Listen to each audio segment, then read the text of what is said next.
Hi ഉണ്ണികളെ, ഇന്ന് നമുക്ക് wizard of ഓസിൻ്റെ കുഞ്ഞു കുട്ടികൾക്കുള്ള കഥ വായിക്കാം. ഒറിജിനൽ കഥയിൽ നിന്ന് ചെറിയ ചെറിയ വ്യത്യാസങ്ങളുണ്ട്, കുഞ്ഞു കുട്ടികൾക്കുള്ളതല്ലേ. അപ്പം ഈ കഥ പറയുന്നത് ഒരു ദൊറോത്തി എന്ന് പേരുള്ള ഒരു പെങ്കൊച്ചിൻ്റെ കഥയാണ്. ഒരിടത്ത് ദൊറോത്തി എന്ന് പേരുള്ള ഒരു കുഞ്ഞു പെങ്കൊച്ചുണ്ടായിരുന്നു. ആ പെങ്കൊച്ച് താമസിച്ചിരുന്നത് അമേരിക്കയിലെ കാൻസാസ് എന്ന് പറഞ്ഞ സ്ഥലത്ത് ഒരു ഫാമിലായിരുന്നു.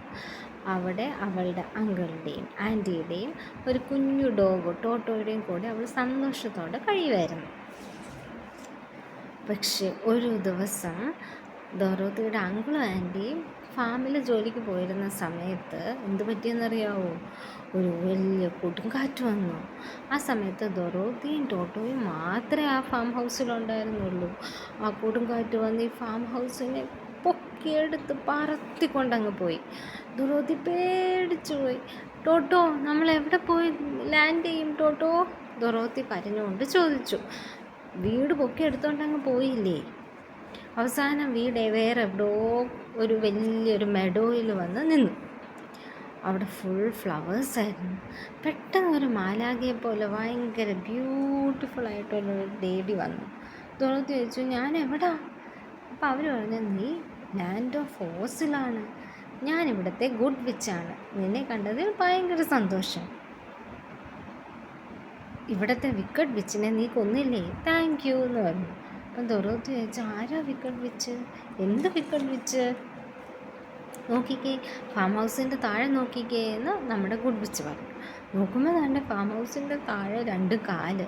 അത് വിക്കറ്റ് വിച്ചിൻ്റെ കാലായിരുന്നു. വിക്കറ്റ് വിച്ചിൻ്റെ കാലിൽ നല്ല ചുമന്ന മാജിക് ഷൂസ് ഉണ്ടായിരുന്നു. ദൊറോത്തി ആ ഷൂസ് ഊരിയെടുത്ത് ദൊറോത്തിയുടെ കാലിലിട്ടു. എന്നിട്ട് ഡൊറോത്തി ചോദിച്ചു, എനിക്ക് തിരിച്ചു വീട്ടിൽ പോകണം, ഞാൻ എങ്ങനെ തിരിച്ചു വീട്ടിൽ പോകുന്നേ? അപ്പോൾ നമ്മുടെ ഗുഡ് വിച്ച് പറഞ്ഞു, അങ്ങനെയാണെങ്കിൽ നീ വിസാർഡ് ഓഫ് ഓസിനെ പോയി കാണണം. വിസാർഡ് ഓഫ് ഓസ് താമസിക്കുന്നത് അങ്ങ് ദൂരെ എംബ്രാൾഡ് സിറ്റിയിലാണ്. അവിടെ എത്തണമെങ്കിൽ ഈ യെല്ലോ ബ്രിക്ക് റോഡ് കണ്ടോ? ആ യെല്ലോ ബ്രിക്ക് റോഡിലൂടെ നടന്നാൽ മതി. വിസാർഡ് ഓഫ് ഓസിന് നിന്നെ ഹെൽപ്പ് ചെയ്യാൻ പറ്റും. ദൊറോത്തി ചോദിച്ചു, നീ എൻ്റെ കൂടെ വരാവോ? ഇല്ലില്ല, എനിക്ക് വരാൻ പറ്റില്ല. പക്ഷെ നിനക്ക് എപ്പോൾ എന്നെ വേണം തോന്നിയാലും ഞാൻ അവിടെ എത്താം, ഗുഡ് വിച്ച് പറഞ്ഞു. അങ്ങനെ ദൊറോത്തിയും ടോട്ടോയും കൂടെ യെല്ലോ ബ്രിക്ക് റോഡിലൂടെ ഇങ്ങനെ നടന്ന് പോവായിരുന്നേ. അന്നേരം അവരാരെ കണ്ടെന്നറിയാവോ? ഒരു സ്കെയർ ക്രോയിനെ കണ്ടു. സ്കെയർ ക്രോ ചോദിച്ചു, നീ എവിടെ പോവാ? ദൊറോത്തി പറഞ്ഞു, ഞാൻ എംബ്രാൾഡ് സിറ്റി പോവാ, അവിടെ വിസാർഡ് ഓഫ് ഓസ് ഉണ്ട് എന്ന് പറഞ്ഞു. അപ്പം നമ്മുടെ സ്കെയർ ക്രോ പറഞ്ഞു, എങ്കിൽ ഞാനും വരാം. എൻ്റെ തല മൊത്തം സ്ട്രോയാ, എനിക്ക് ബുദ്ധിയില്ല. വിസാർഡ് ഓഫ് ഓസിനെ കാണാൻ പറ്റിയ കുറച്ച് ബുദ്ധി തരുമോ എന്ന് ചോദിക്കായിരുന്നു. അങ്ങനെയാണ് എനിക്ക് ചിന്തിക്കാമല്ലോ. അങ്ങനെ ദൊറോത്തിയും ടോട്ടോയും സ്കെയർ ക്രോയും കൊണ്ട് യെല്ലോ ബ്രിക്ക് റോഡിലോ നടന്ന് ഇങ്ങനെ പോയപ്പോൾ ആരെയാ കണ്ടേ? ഒരു ടിൻമാനെ കണ്ടു. ടിൻമാൻ എന്തോ മരം വെട്ടിക്കൊണ്ടിരിക്കുമായിരുന്നേ. അപ്പം ടിൻമാൻ ചോദിച്ചു, നിങ്ങൾ എവിടെ പോവാ? വിസാർഡ് ഓഫ് ഓസിനെ കാണാൻ പോവാണോ? ദൊറോത്തി പറഞ്ഞു, ആ അതെ, ഞാനും നിങ്ങളുടെ കൂടെ വരട്ടെ. എനിക്കൊരു ഹാർട്ട് വേണം. ഹാർട്ട് ഉണ്ടെങ്കിലല്ലേ ലവ് ചെയ്യാൻ പറ്റുള്ളൂ. ശരി, നീ ഞങ്ങളുടെ കൂടെ പോന്നു എന്ന് പറഞ്ഞ് അവരെല്ലാവരും കൂടെ ഇങ്ങനെ നടന്ന് പോയി. പെട്ടെന്ന് ഭയങ്കര ദേഷ്യപ്പെട്ടൊരു ലൈൻ വന്നു. നമ്മുടെ സ്കെയർ ക്രോ ഒക്കെ പേടിച്ച് താഴെ വീണു. ലൈൻ ചോദിച്ചു, നിങ്ങളെവിടെ പോവാ? അപ്പം ദൊറോത്തി പറഞ്ഞു, ഞങ്ങൾ വിസാർഡ് ഓഫ് ഓസിനെ കാണാൻ എംബ്രാൾഡ് സിറ്റി പോവാ. അപ്പോൾ ലയൺ ചോദിച്ചു, എങ്കിൽ ഞാനും നിങ്ങളുടെ കൂടെ വന്നോട്ടെ. വിസാർഡ് ഓഫ് ഓസിനെ കണ്ട എനിക്ക് കുറച്ച് കറേജ് ചോദിക്കായിരുന്നു. ധൈര്യമില്ലാത്ത ലയണായിട്ട് ഒരു ഗുണവും ഇല്ല. ദൊറോത്തി പറഞ്ഞാൽ ശരി വന്നു. അങ്ങനെ ദൊറോത്തിയും ഫ്രണ്ട്സും എല്ലാവരും കൂടി യെല്ലോ ബ്രിക്ക് റോഡിലൂടെ നടന്ന് വിസാർഡ് ഓഫ് ഓസിനെ കാണാൻ പോയി. അവിടെ എംബ്രാൾഡ് സിറ്റി ചെന്നപ്പോൾ എന്താ, ഫുൾ സിറ്റി എംബ്രാൾഡ് വെച്ച് ഉണ്ടായിക്കൊണ്ടിരിക്കുന്നു. അപ്പോൾ ഒരു കുഞ്ഞു മനുഷ്യൻ വന്നു. ആരാ, എന്താ എന്നൊക്കെ ചോദിച്ചു.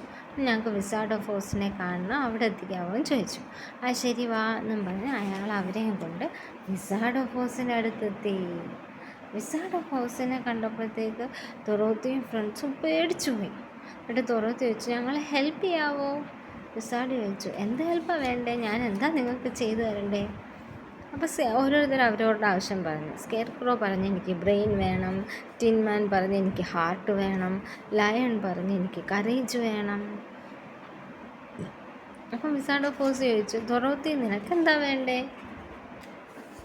ദൊറോത്തിക്ക് എന്താ വേണ്ടേ? ദൊറോത്തി പറഞ്ഞു ദൊറോത്തിക്ക് തിരിച്ച് വീട്ടിൽ പോകണമെന്ന് പറഞ്ഞു. I just want to go home to Kansas. മിസ്സായിട്ട് പറഞ്ഞാൽ ഉറപ്പായിട്ടും ഞാൻ നിങ്ങളെ ഹെൽപ്പ് ചെയ്യാം, പക്ഷെ നിങ്ങൾ ആദ്യം എന്നെ ഹെൽപ്പ് ചെയ്യണം. എന്ത് ചെയ്യണമെന്നോ?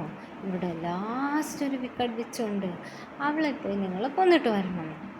അപ്പം ദൊറോത്തിയും ഫ്രണ്ട്സും പേടിച്ചു പോയി. ഇനി വിക്കറ്റ് വിച്ചിനെ എങ്ങനെ കൊല്ലാനാ? അവരാകെ വിഷമിച്ചിങ്ങനെ നടക്കുമായിരുന്നു. എന്നിട്ട് വിക്കറ്റ് വിച്ചിൻ്റെ ക്യാസിലും തപ്പി നടന്നപ്പോൾ എന്ത് പറ്റിയെന്നോ? വിക്കറ്റ് വിച്ചിന് കുറേ ഫ്ലൈയിങ് മങ്കീസ് ഉണ്ടായിരുന്നു. ഈ ഫ്ലൈയിങ് മങ്കീസ് വന്ന് ഇവരെല്ലാവരെയും പൊക്കിയെടുത്ത് വിക്കറ്റ് വിച്ചിൻ്റെ ക്യാസിലോട്ട് കൊണ്ടുചെന്നു. അപ്പം വിക്കറ്റ് വിച്ച് പറഞ്ഞു, എനിക്ക് നിൻ്റെ ഷൂസ് വേണം, തരുവാൻ പറഞ്ഞു. ദൊറോത്തി പറഞ്ഞ് തരത്തില്ല. വിക്കറ്റ് വിച്ച് പറഞ്ഞു, ഈ ഷൂസ് കിട്ടിയാലേ എനിക്ക് വിക്കഡസ്റ്റ് വിച്ചാവാൻ പറ്റുള്ളൂ. പക്ഷെ ദൊറോത്തി പറഞ്ഞു, ഞാൻ തരത്തില്ല. അപ്പം വിച്ചിന് ദേഷ്യം വന്ന് ദൊറോത്തിയെ കൊണ്ട് ആ കാസലിലെ മുഴുവൻ ജോലി എടുപ്പിച്ച്. കണ്ടോ, തൂത്ത് അടപ്പിക്കുന്ന കണ്ടോ? ഒരു ദിവസം വിച്ച് പറഞ്ഞു, നീ മര്യാദ എനിക്ക് ഷൂസ് തന്നില്ലെങ്കിലുണ്ടല്ലോ, ഞാൻ നിൻ്റെ ഡോഗിനെ കൊന്നുകളയും. ദൊറോത്തിക്ക് ദേഷ്യം വന്നിട്ട് എന്ത് ചെയ്തെന്നറിയാമോ? ദൊറോത്തിയുടെ കയ്യിലിരുന്ന് വെള്ളം എടുത്ത് വിച്ചിൻ്റെ പുറത്തോട്ട് ഒഴിച്ചു. വെള്ളം വീണതും വിച്ച് അയ്യോ രക്ഷിക്കണേ എന്ന് പറഞ്ഞ് മാഞ്ഞങ്ങ് പോയി. പിന്നെയും ദൊറോത്തിയും ഫ്രണ്ട്സും വിസാഡിൻ്റെ അടുത്ത് നിന്നു. അപ്പോൾ എന്നിട്ട് പറഞ്ഞു, ഞങ്ങൾ നീ പറഞ്ഞ പോലെ വിക്കറ്റ് വിച്ചിനെ കൊന്നിട്ടുണ്ട്, ഇനി ഞങ്ങൾ ഹെൽപ്പ് ചെയ്യാവോ? അപ്പം വിസാഡ് ഓഫ് ഓസ് എന്ത് ചെയ്തു? സ്കെയർ ക്രോയ്ക്ക് കുറച്ച് ബ്രെയിൻ കൊടുത്തു, ടിൻ മാനിന് ഹാർട്ട് കൊടുത്തു, ലയണിന് കറേജും കൊടുത്തു. അപ്പം സ്കെയർ ക്രോയ്ക്ക് ഭയങ്കര സന്തോഷമായി. എനിക്കിപ്പം ചിന്തിക്കാമല്ലോ. ടിൻ മാൻ പറഞ്ഞു, എനിക്കിപ്പം ലവ് ചെയ്യാമല്ലോ. അപ്പം ലയൺ പറഞ്ഞു, ഞാനിപ്പം ബ്രേവ് ലയണായല്ലോ. സ്കെയർ ക്രോ ചോദിച്ചു, ദൊറോത്തി നിൻ്റെ കാര്യമോ? സാഡ് പറഞ്ഞു, എനിക്ക് നിന്നെ ഹെൽപ്പ് ചെയ്യാൻ പറ്റില്ല, എനിക്കറിയില്ല നിന്നെ എങ്ങനെ വീട്ടിലോട്ട് വിടണ്ടേന്ന്. അപ്പം നമ്മുടെ ഗുഡ് വിച്ച് പെട്ടെന്ന് അവിടെ വന്നു. ദൊറോത്തി നിൻ്റെ ഷൂസിനോട് ചോദിച്ചാൽ മതി, നിനക്ക് തിരിച്ച് വീട്ടിൽ പോകാമെന്ന് പറഞ്ഞു. അപ്പം ദൊറോത്തി ഷൂസിനോട് വന്നു, shoes please take me home.